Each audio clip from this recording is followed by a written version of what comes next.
I thought I was alone in the woods until I heard it speak. Part 2. I told myself it was just a bear. A big one, maybe starving from hibernation.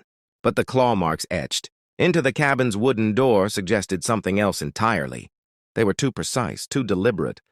As if whatever had made them wasn't just scratching, it was testing, searching.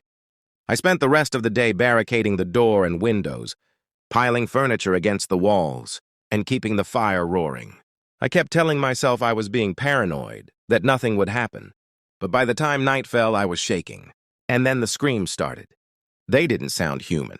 High-pitched and wailing, the kind of sound that makes your teeth ache and your skin crawl. They came from deep in the woods. At first faint and distant, but growing louder, closer. I could feel it more than hear it, a thrumming vibration in the walls, in my chest. The fire crackled weakly, its light dimming as the shadows pressed in closer. Then came the scratching. It started at the front door, slow, deliberate. A soft scrape of claws against wood. My breath caught and I pressed my back against the far wall, clutching the fireplace poker like it was some kind of talisman. The scratching moved, circling the cabin, growing louder as it dragged across the walls and windows. I saw it then, or at least I thought I did. A flash of movement in the dark, a tall, gaunt silhouette with limbs too long and joints that bent the wrong way. Its eyes glinted faintly, reflecting the dying firelight, and its teeth.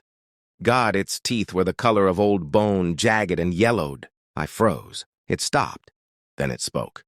"Hungry!" it rasped, the word dragging out into an almost whimpering growl.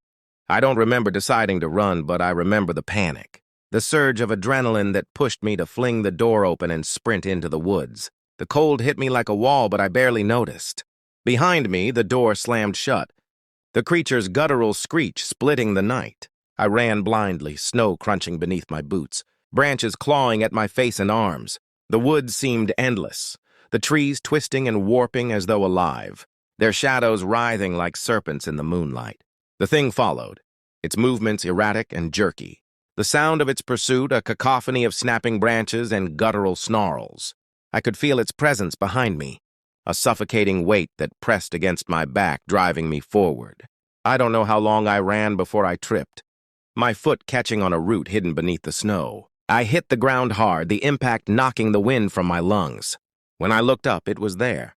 It stood at the edge of the clearing, its emaciated frame towering over me. Its eyes burned with a dull, sickly light, and its mouth twisted into something that might have been a smile. Like the story? Like, comment and share it for the next part.